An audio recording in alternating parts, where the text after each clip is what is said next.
सास बनी डंडे वाली भूत। शिखा की नई नई शादी हुई थी। उसका मायका और ससुराल दोनों कानपुर में ही थे, इसलिए उससे मिलने उसके भाई अक्सर आते जाते रहते थे। ये बात शिखा की सास मीना को बिल्कुल पसंद नहीं थी। मम्मी जी, आज राहुल भैया आ रहे हैं। कौन? तेरे चाचा का लड़का? जी मम्मी जी। अरे पर वो तो दिल्ली में रहता है ना। हाँ मम्मी जी, उन्हें कल सुबह दिल्ली के लिए निकलना है, तो वो आज मुझसे मिलते हुए कल सुबह यहीं से निकल जाएंगे। हमने तो धर्मशाला खोल रखी है ना। कुछ कहा क्या मम्मी जी? मैंने कहा हाँ हाँ, आने दे तेरे भैया को, जमकर खातिरदारी करेंगे। अब तो कुछ करना ही पड़ेगा, इससे पहले कि मेरा घर धर्मशाला बन जाए। ये कैसी बातें कर रही हो मीना? सच ही तो कह रही हूँ। अभी इसकी शादी को साल भर भी नहीं हुआ और आए दिन इसके घर वाले आ धमकते हैं। अरे तो क्या हुआ, वो इसी शहर में रहते हैं तो हाल चाल लेने आ जाते हैं। इस बार मैं उनका हाल और चाल दोनों ही बिगाड़ दूंगी। अब बहुत हो गया जी। अरे ये कैसी बातें कर रही हो, हे भगवान, बस आप तो देखते जाइए। शाम को राहुल आता है। नमस्ते आंटी, कैसे हैं आप लोग?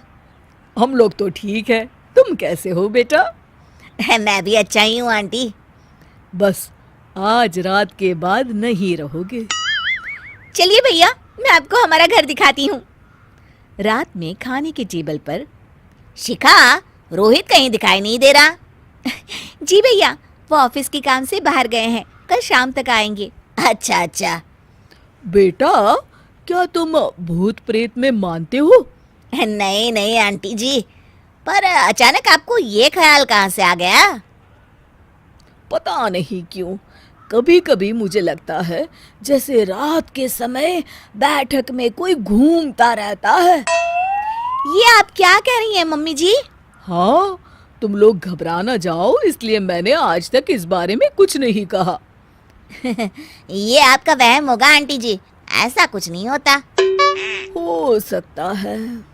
चलो अब मेरा सोने का टाइम हो गया है तो चलती हूँ मैं। शिखा बेटा, राहुल के सोने की व्यवस्था वहीं दीवान पर कर देना। जी पापा जी। अब चलिए भी। अच्छा, तो बैठक में सोने वाले हैं साहबजादे। क्या बड़बड़ा रही हो? कुछ नहीं, आप सो जाइए। मीना और महेश के सोने के बाद शिखा और राहुल आपस में बात कर रहे होते हैं, तभी डोरबेल बजती है। अरे आप! सरप्राइज! काम जल्दी खत्म हो गया तो मैं आज ही चला आया। ये तो बहुत अच्छा किया। देखिए राहुल भैया भी आए हुए हैं, आप दोनों का मिलना भी हो जाएगा। कैसे हो रोहित? मैं तो ठीक हूँ भैया। शिखा, मैं भी आज यहीं सो जाता हूँ, राहुल भैया से बातचीत भी हो जाएगी। अच्छा अच्छा, ठीक है। मीना आधी रात को उठती है, कंबल मुंह से पैर तक ओढ़ के डंडा लेके बैठक में आती है और देखती है दीवान पर चादर ओढ़े कोई लेटा हुआ है। देखो तो कैसे मजे से सो रहा है बहन के ससुराल में। मीना ताबड़तोड़ 4-5 डंडे मार देती है। अरे मर गया, अरे बचाओ बचाओ, कौन है? मीना जल्दी से अपने कमरे में भाग जाती है। हे भगवान, ये मैंने क्या किया? ये रोहित कहाँ से आ गया? लगता है ये नालायक राहुल मेहमानों वाले कमरे में सो गया होगा। आज तो इसकी खैर नहीं। उधर बैठक में, अरे क्या हुआ रोहित? मैं बाथरूम में था, तुम्हारे चिल्लाने की आवाज सुनी। पता है भैया, मैं सो रहा था, अचानक से कोई आकर मुझे डंडे मारने लगा। ये क्या कह रहे हो? लगता है तुम भी आंटी की तरह भूत प्रेत में मानते हो।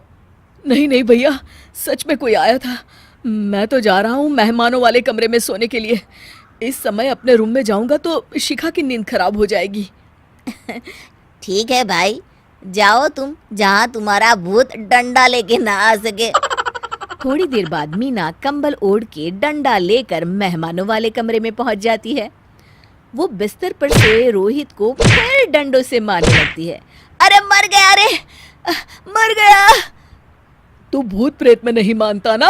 ये ले, अब डंडे खा। हैं? ये तो माँ की आवाज है। रोहित कंबल खींच देता है। बेटा तू! अरे ये क्या कर रही हो माँ? मार मार के मेरा भरता बना दिया आपने। माफ कर दे मेरे लाल, मैंने तो तुझे ही मार मार के लाल कर दिया। मैं तो उस राहुल के बच्चे को सबक सिखाना चाहती थी। राहुल भैया को? हाँ बेटा, मुझे लगा अगर उसे डंडे मारूंगी तो शिखा के मायके वाले यहाँ आना छोड़ देंगे। हे भगवान, माँ ये घर शिखा का भी है, उसके घर वाले जब चाहे आ सकते हैं। हाँ बेटा, आज मुझे भगवान का इशारा समझ में आ गया। मैं कितना गलत करने चली थी और अपने ही बेटे को चोट पहुंचा दी। अब चुपचाप जाके सो जाओ माँ, और किसी को कुछ बताने की जरूरत भी नहीं है।